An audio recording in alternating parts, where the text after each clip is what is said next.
사람들은 그를 성실한 사장님이라 불렀다. 새벽마다 가게 셔터를 올리고 밤늦게 혼자 정산을 하는 남자. 강도현.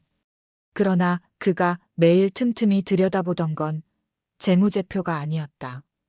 보험 약관, 지급 심사 기준, 그리고 사고 통계였다. 표지만 보면 생계를 꾸리는 가장처럼 보였지만 페이지 사이로 스며든 금액과 조건을 외우는 속도는 장사꾼의 그것이 아니었다. 그것은 필요의 산물이 아니라 계획의 습관이었다. 리는 22. 베트남 중부의 작은 강 마을에서 자랐다. 사진 속에서 그녀는 언제나 볕을 등지고 서 있었다. 눈은 해처럼 맑고 말은 물길처럼 조심스러웠다. 그녀의 한국어는 아직 서툴렀지만 웃음은 준비돼 있었다. 도현은 그 웃음에 안도라는 꼬리표를 달았다. 순하다. 설명하면 따른다. 사랑이 아니라 적합성을 체크하듯. 결혼은 빠르게 치러졌다. 소박한 예식장, 한국어와 베트남어가 섞인 축사, 동네 사람들의 박수. 국경을 넘은 사랑이라는 말이 여기저기에서 튀어나왔다. 그러나 도현이 마음속에 붙여둔 표제는 달랐다. 완성에 가까워지는 구조. 혼인신고가 접수되던 그날, 그는 첫 번째 일정에 체크를 했다. 기본 생명, 상해 특약, 교통재해 분산 가입. 리는 서류 위를 흐르는 한글을 이해하진 못했다. 대신 남편의 표정을 읽었다. 고개를 끄덕이는 사인을 받으면 조심스럽게 도장을 찍었다. 둘이니까 괜찮아. 그는 그렇게 말했고 그녀는 그 말을 믿었다. 도현의 믿음은 달랐다. 분산은 흔적을 흐린다. 그것이 그의 믿음이었다. 일상은 고요하게 굴러갔다. 리는 시장 골목의 억양을 배우고 전철 노선도를 외우고 구청 강좌에서 생활 한국어 교재를 받아들고 돌아왔다. 아침엔 미역국을 끓이고 저녁엔 남편이 좋아한다는 묵은지 찌개를 배웠다. 그녀는 애썼다. 여기에서 잘 살고 있다는 사실을 베트남의 부모에게 안심시키고 싶었다. 영상통화 화면 너머로 어머니가 묻곤 했다. 행복하니? 리는 답했다. 응, 괜찮아. 그 말 속에 외로움이 비집고 들어올 틈을 주지 않으려 조금 더 환하게 웃었다. 도현은 저녁 식탁에서 대화를 던지는 법을 잊지 않았다. 그러나 질문과 질문 사이 그는 자신의 머릿속 표를 점검했다. 가입일자, 면책기간, 감액 규정. 수기로 빼곡히 옮겨 적은 표에는 빨간 원과 연필로 그은 화살표가 뒤엉켜 있었다. 린이 맛있어? 라고 묻는 동안 그는 언제를 계산했다. 그는 린에게 운전을 권했다. 운전면허 있어야 편해. 애정 어린 조언처럼 들리도록 목소리를 낮추고 핸들 위에 그녀의 손을 얹어주었다. 두려움이 스며든 린의 손끝이 떨릴 때마다 그는 연습을 제안했다. 초행길, 새벽길, 비 오는 날. 린은 따라갔다. 따라가면서도 이해하지 못했다.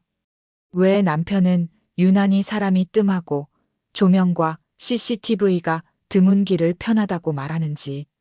동네 몇몇은 수군댔다. 그래도 참 다정하더라. 아내 운전 연습까지 챙기고. 말끝에 살짝 빠진 숨소리는 호의였다. 그러나 한 사람만은 달랐다. 2층 옆집의 할머니.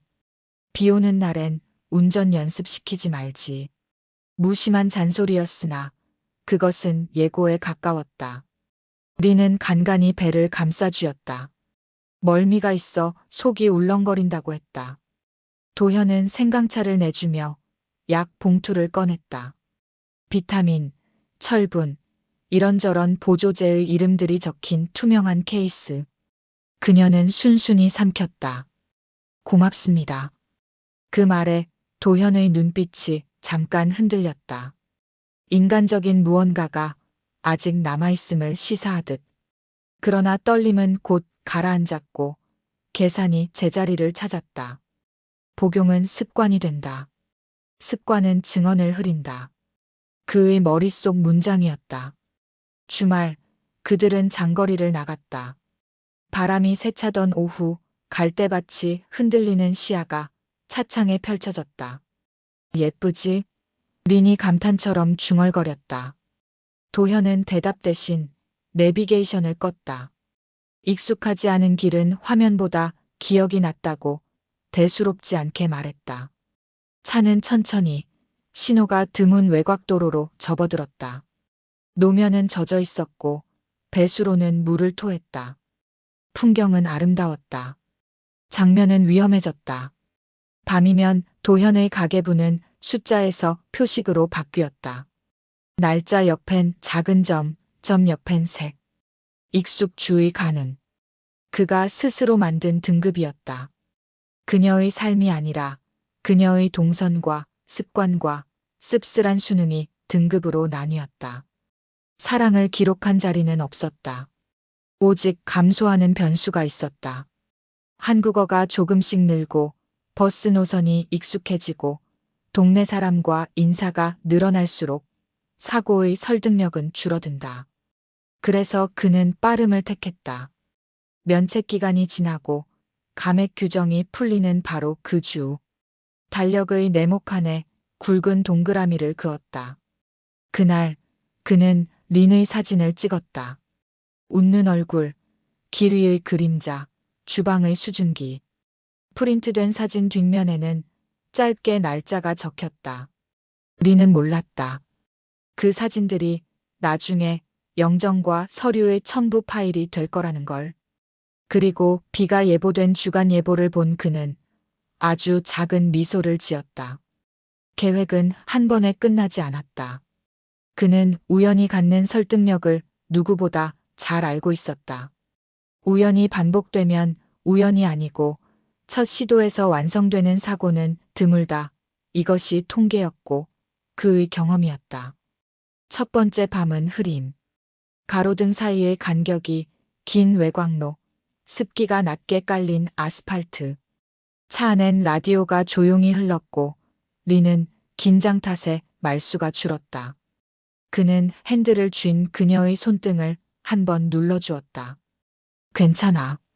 그 말은 위로였지만 그의 시선은 이미 도로의 가장자리를 재고 있었다. 브레이크를 밟는 발목에 미세한 힘이 들어갔다. 타이밍은 몸이 먼저 기억했다. 그러나 그 밤 무언가가 어긋났다. 굽은 길을 돌기 직전 뒤에서 헤드라이트가 붙었다. 일정한 간격으로 따라오는 차 택시였다. 목격. 그는 즉시 속도를 줄이고 차를 가장 밝은 교차로까지 끌고 갔다. 택시는 지나쳤다. 계획은 접혔다. 린은 안도했고 그는 겉으로 그 안도를 맞장구 쳤다. 오늘은 여기까지. 집으로 돌아와 그는 메모를 고쳤다. 뒷차 변수, 시계 조정, 장소 대체, 그리고 새로 하나를 더 적었다. 습관 심기. 린이 스스로 특정 길을 두려워하지 않도록 익숙을 심어야 했다. 익숙은 경계를 낮추고 경계가 낮아지면 설득이 쉬워진다. 그 길 자주 가던 곳이야라는 말은 사고를 일상으로 끌어내린다. 그는 다음 날부터 그 길을 안전한 연습 코스라고 불렀다. 낮에도 해질 무렵에도. 린은 거기 무서워라고 말하려다 남편의 기대 섞인 눈빛 앞에서 이내 고개를 끄덕였다. 린의 한국어가 늘었다. 비 온다. 미끄러워요. 걱정의 문장을 만들어낼 수 있을 만큼. 그러나 경고는 늘 애틋함에 지워졌다. 남편이 건네는 따뜻한 물, 작게 접어준 수건, 차에 비치한 담요, 그것들은 체온의 언어였지만 동시에 안정감의 연출이었다. 린은 돌봐진다고 느꼈다. 도현은 준비됐다고 판단했다. 그 사이사이 작은 균열이 생겼다. 옆집 할머니는 린의 팔에 옅게 번진 멍을 보았다. 문에 부딪혔구먼. 린은 웃었다. 맞다고, 부주의했다고. 진실을 숨기기 위한 거짓이 아니라 스스로도 믿는 설명이었다. 그녀는 자책했다. 낯선 땅에서 더 조심했어야 한다고. 도현은 그 자책을 탓하지 않았다. 다만 기억해 두었다. 자책은 증언을 흐린다. 한편 도현은 서류들을 다시 정리했다. 보험사는 여러 곳이었다. 각기 다른 약관과 용어들. 그는 중요한 줄을 2번 그었다. 교통재해, 지급한도 심사 기준. 보험마다 비슷한 듯 달랐고 달라 보이지만 같았다. 불의의 사고라는 단어가 모든 항목을 덮었다. 그 단어의 그늘 아래 무엇이든 설득될 수 있었다. 충분히 구성만 갖추면.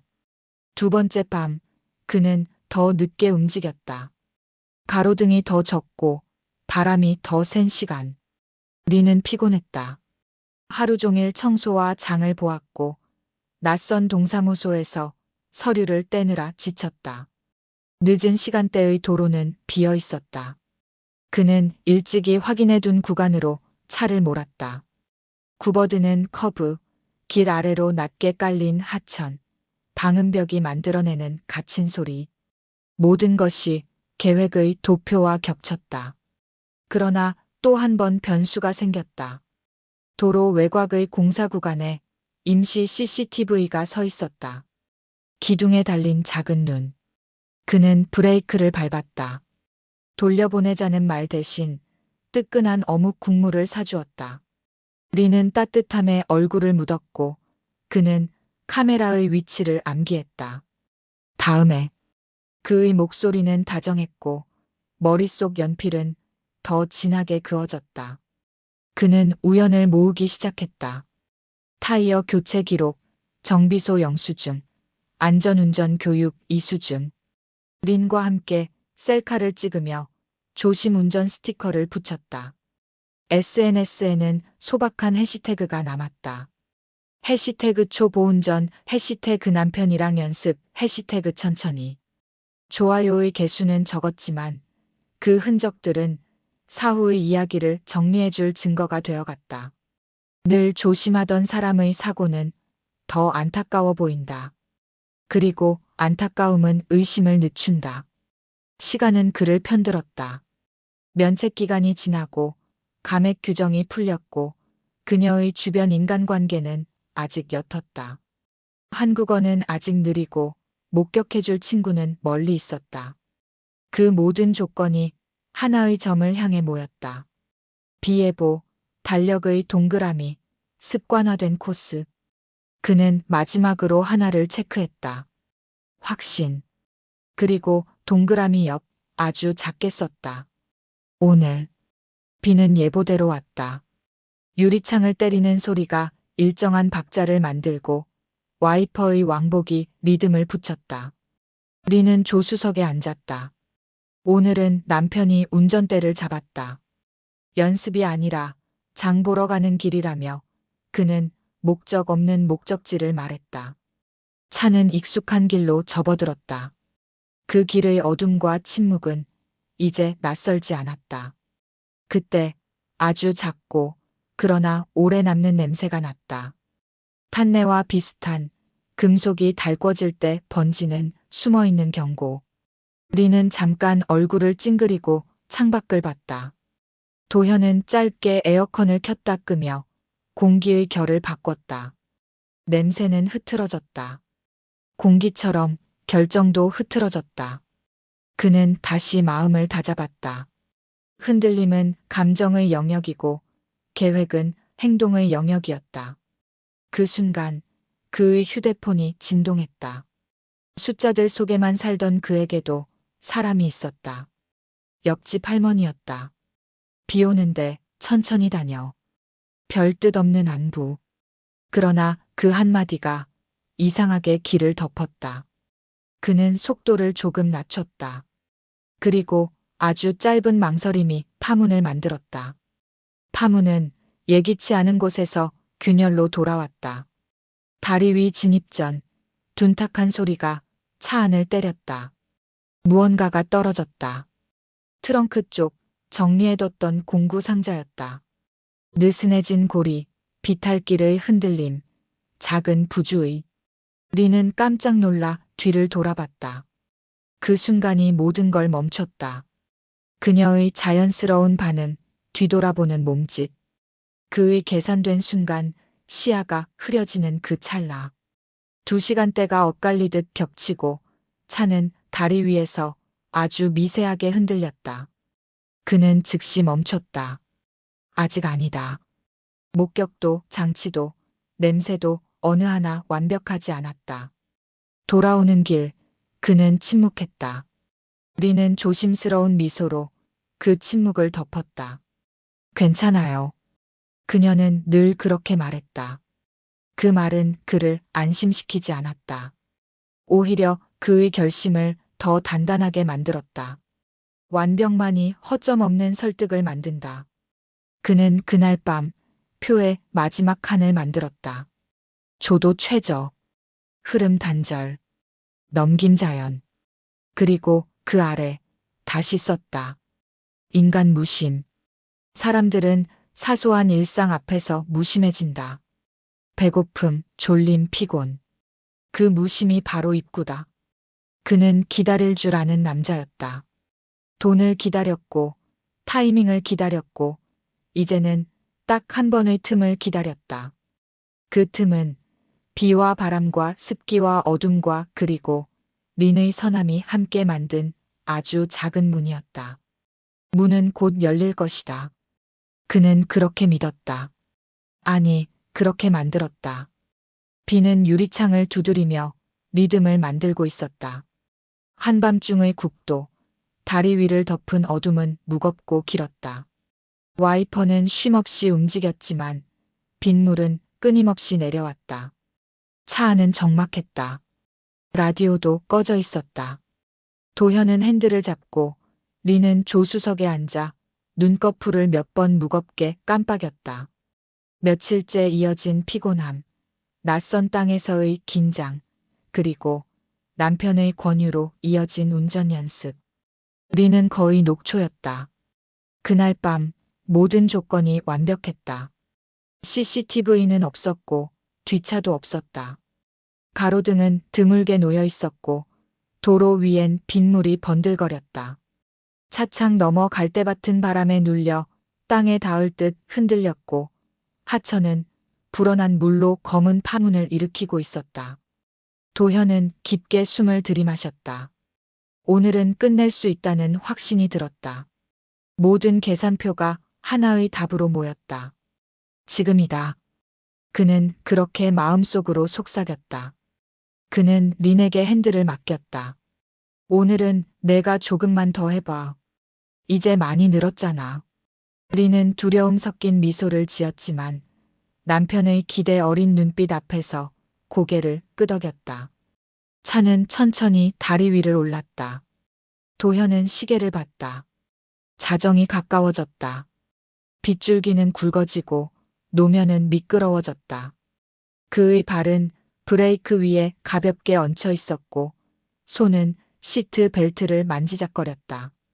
타이밍만 맞으면 된다. 핸들이 살짝 틀어지고 바퀴가 빗물에 미끄러지면 그 순간 모든 게 불가항력으로 기록될 것이다. 그러나 그 순간 린의 입에서 작은 목소리가 흘러나왔다. 나 무서워요. 짧은 한국어, 떨리는 발음. 도현은 눈을 감았다. 인간적인 흔들림이 잠시 들어왔다. 그러나 그는 곧 눈을 떴다. 계획은 감정보다 강했다. 도현은 오른손으로 핸들을 밀듯 잡아당겼다. 차가 갑자기 옆으로 휘청였다. 린은 비명을 지르며 브레이크를 밟았다. 타이어가 노면 위에서 날카롭게 미끄러졌다. 차는 방음벽에 가까워졌다. 충돌까지 불과 2초. 그 순간 린의 본능이 움직였다. 그녀는 핸들을 반대쪽으로 세게 꺾었다. 차는 빗물 위에서 크게 흔들렸지만 기적처럼 벽에 부딪히지 않았다. 차는 다리 한가운데서 멈춰섰다. 린은 울먹이며 말했다. 죽는 줄 알았어요. 도현은 입술을 깨물었다. 실패였다. 완벽하게 준비했지만 마지막 순간에 그녀가 살았다. 그러나 그의 눈빛은 흔들리지 않았다. 실패는 교정일 뿐. 완벽은 반드시 온다. 사고가 나지 않았지만 작은 흔적은 남았다. 린의 눈동자는 그날 이후 미묘하게 달라졌다. 남편을 바라보는 눈길 속에 알 수 없는 두려움이 섞였다. 그녀는 운전을 거절하기 시작했고 밤길을 피하려 했다. 그러나 도현은 포기하지 않았다. 그는 그녀의 생활을 더 세심히 통제했다.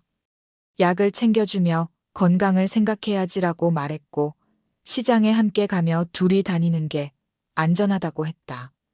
겉으로는 보호자였지만 속으로는 감시자였다. 린은 외로웠다.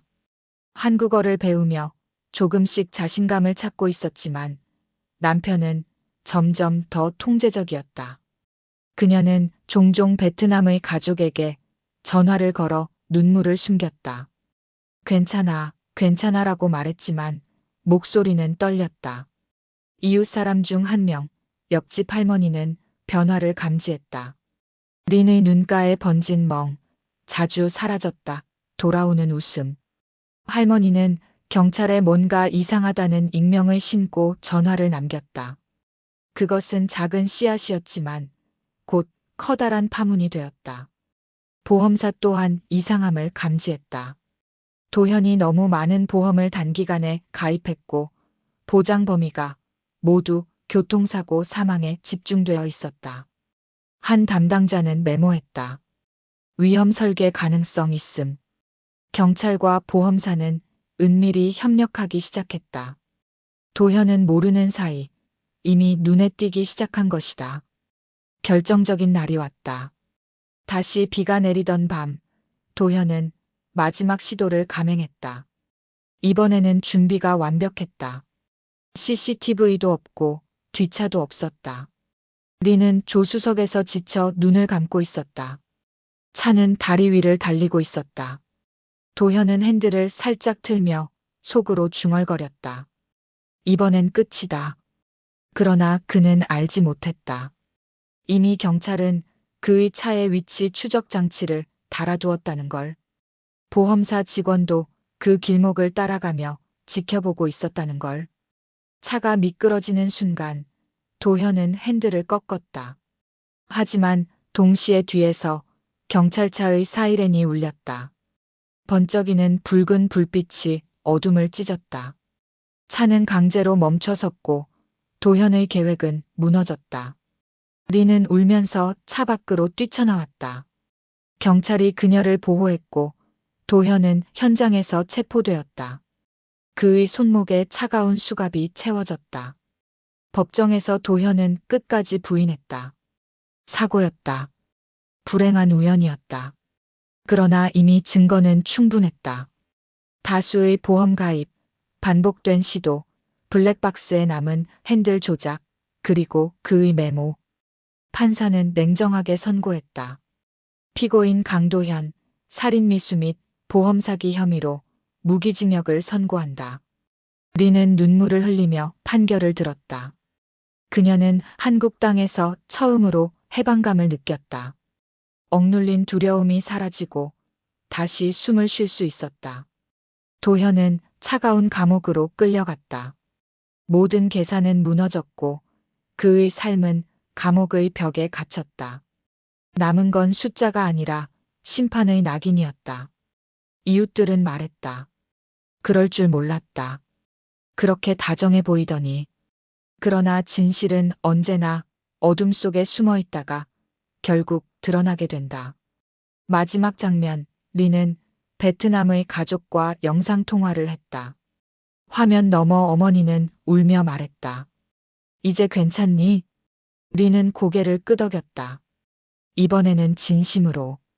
응, 괜찮아.